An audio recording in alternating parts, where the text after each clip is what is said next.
Hi and welcome to the video. I'm Dame and this is Dame Over, and today is slightly different to the usual fare, but this is something I've been thinking about since the beginning of lockdown in the UK in the middle of March this year, and it's something I think is actually really important. Now, with practically every country in the world implementing lockdown procedures because of Covid-19 and having what can only be described as an international health crisis on our hands, and just to give you a bit of perspective on how severely the human race has been hit by COVID, there are just over 750,000 people, 777,000, having been reported as having died from coronavirus-related illnesses at the time of making this video.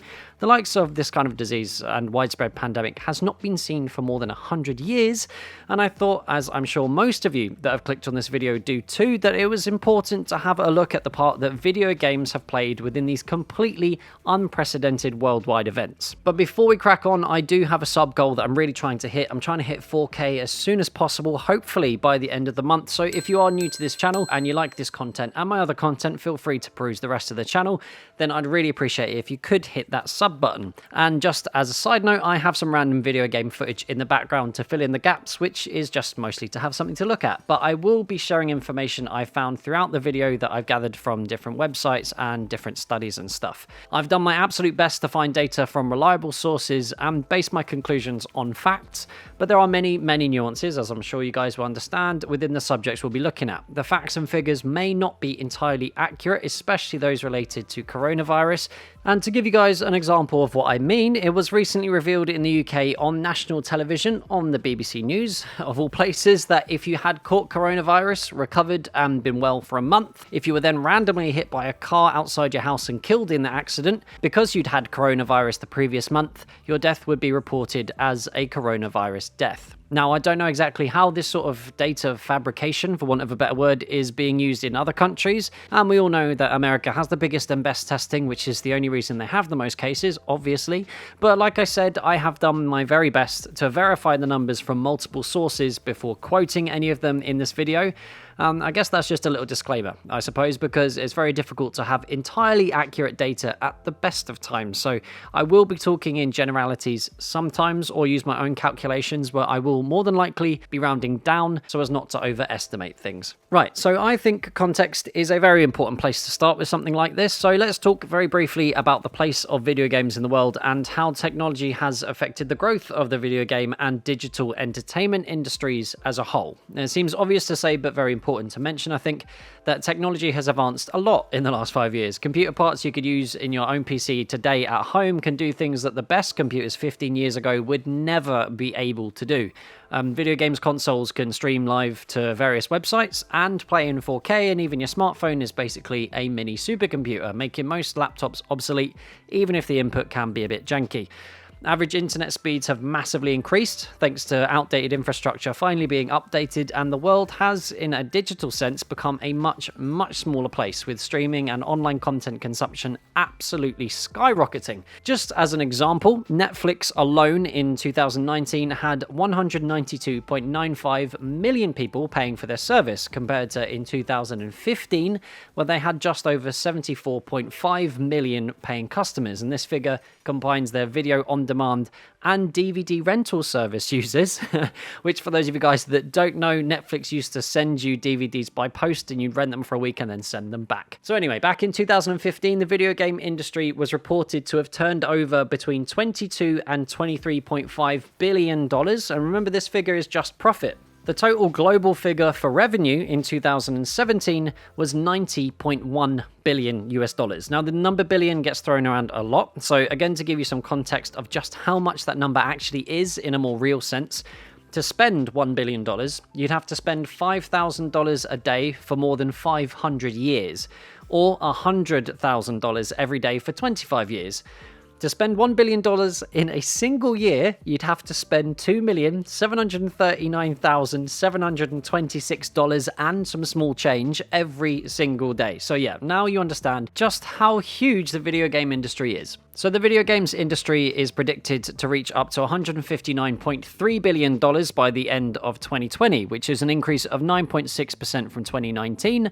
And the growth that happened through the months of lockdown worldwide start to apply here as well. A 9.6% increase doesn't seem that big, but if the number is so high already and you're adding an extra 20 billion to that total in 1 year, 20 years of spending $2,739,726 a day to spend it, then you can see that the gaming industry, although having been affected obviously by coronavirus, has also massively benefited from it in a very positive way. There are roughly 2.7 billion gamers globally, with an estimated 38% of those gamers actually paying for games. The rest are opting for free-to-play titles. And this figure is across all possible platforms, including mobile.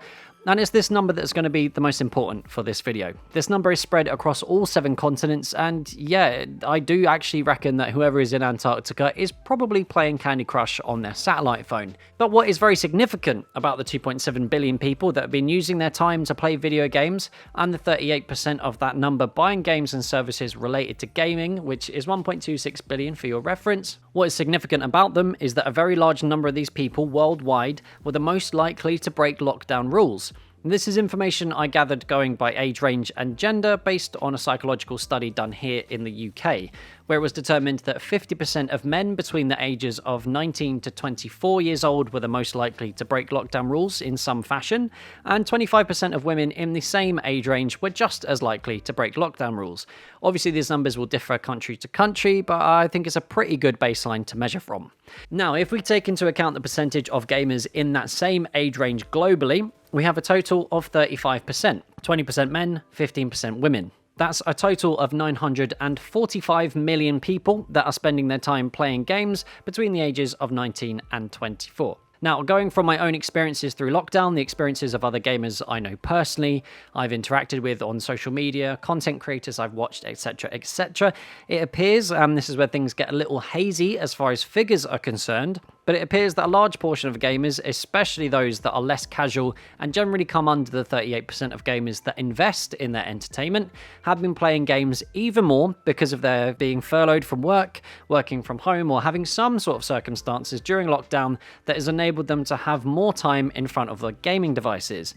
And let's not forget the huge success of something like Animal Crossing New Horizons, which took the world by storm right at the beginning of lockdown for a large number of countries and has increased sales and people playing video games on the whole by a massive degree. So there was a significant trend in the UK, and I'm sure in lots of other places, of people taking up walking, jogging, cycling as a form of exercise during lockdown. And this, on the most part, was definitely within lockdown rules, but obviously came with its own set of risks, especially in cities and larger towns where it's much more difficult to avoid close contact with people. Now, I can't speak for all of you guys, but outdoor exercise, for me at least, was definitely very low on the priority list, but was not something that bothered me too much because I had lots of in-game activities to complete.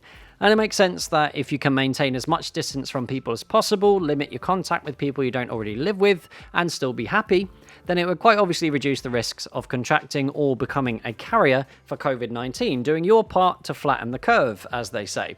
Thankfully, the virus was somewhat contained and treatments were becoming more effective. So lockdown rules globally began to be partially lifted. In the UK, this was at the beginning of June. And again, these measures and rules will have been different depending on where you're from. But in the UK, you could have groups of up to 6 people from different households meet whilst maintaining social distancing guidelines. And the Prime Minister even said that socially distanced barbecues were allowed, but God knows how they actually worked. But again, video games were still there to be played. The social aspect of talking to each other using party chat or in-game chat was still available. Discord users' numbers were on the rise. Video games resources were being used to bring people as close together as possible without physical contact. And some of the most far-reaching and popular games companies were teaming up with the government to help promote stay-at-home, save lives messages on their platforms in the UK.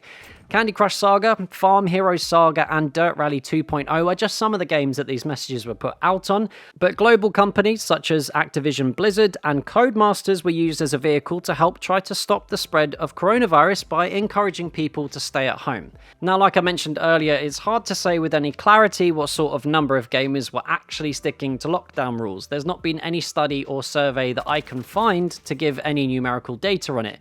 But if we aim at the low end of the 38% of global gamers that pay for their content as our overall figure, so that's 1.26 billion, If we look at the low end of how effective in-game messages to encourage adherence to lockdown rules were, the amount of hours those hardcore gamers, and by this I mean people playing more than 4 times a week and paying regularly for games and gaming content, and the amount of extra time available for more casual gamers to have access to their gaming devices during lockdown, if we use just 15% of that number, that's 189 million people. Bear in mind the total number of reported coronavirus cases worldwide at the time of making this video is 22 million. That's 189 million people that were using video games to keep themselves sane, to keep themselves in contact with their family and their friends, and most importantly, to stop the spread of coronavirus worldwide.